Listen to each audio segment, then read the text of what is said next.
Hey, this is Dr. Eric Fields. So today I'm going to talk about another lifestyle change strategy. For a lot of us, the first problem in terms of how we actually eat has to do with it being so haphazard and chaotic. What I basically mean is there's no schedule to it. There's no organization.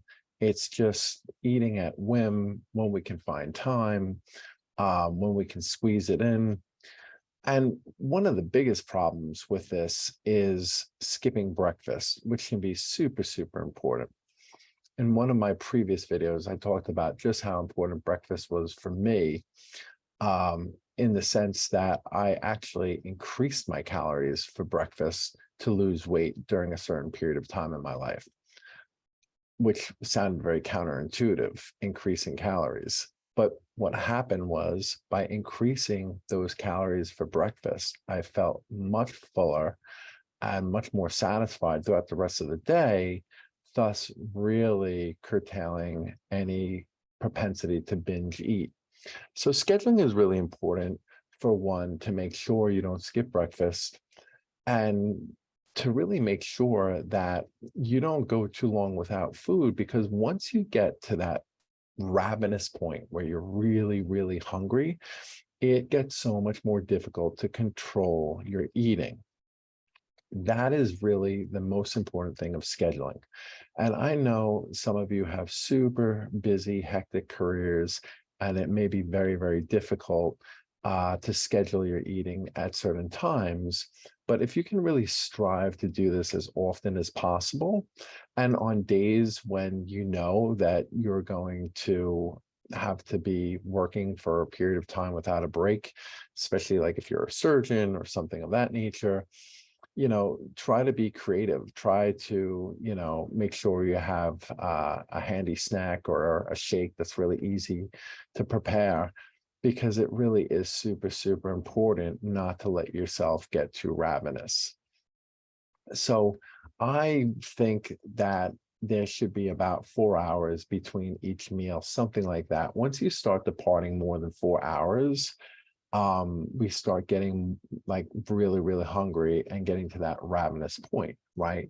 So something like, having breakfast at maybe 8 o'clock, and then lunch around noon, and then a snack somewhere around 3 to 4, and then dinner no earlier than 5 or 6 o'clock is probably more ideal. And it all depends on your work schedule too. Like if you have early hours, then that's going to be adjusted downward, right? So in other words, you're going to sleep earlier than most people, your breakfast, lunch, and dinner is going to be a little bit earlier. Another thing in terms of scheduling is making sure that you have some snacks if you do have a stretch of time where it's going to be more than 4 hours. So let's say you're having lunch at 12, and ideally you want to eat around 6, or that's the first opportunity you can really sit down and eat after your workday. You definitely want to have a snack between 12 and 6 o'clock to prevent you from getting too hungry, and thus having that um, potential to binge eat. That is the name of the game. For a long time, a lot of the weight loss experts used to espouse eating multiple or many small meals because it would help with your metabolism. There is some metabolic benefit to eating more meals. So in other words, having 6 small meals versus 3 big meals. But for me, I don't think the metabolic advantage is that, amazing or impressive.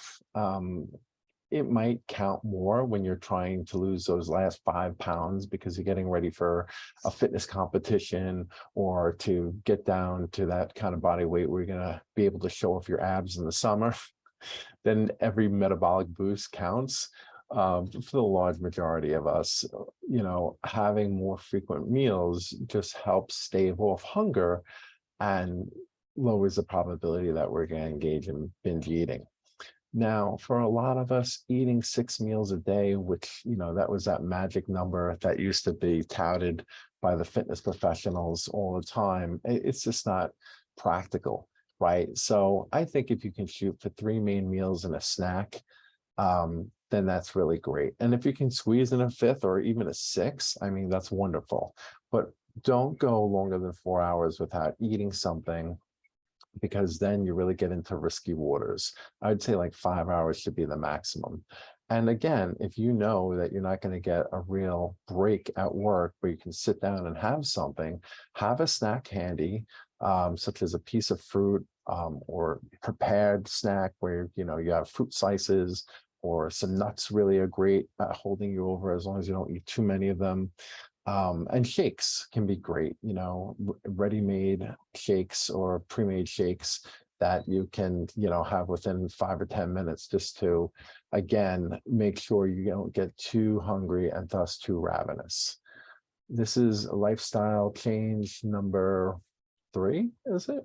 1, 2, 3, I think so.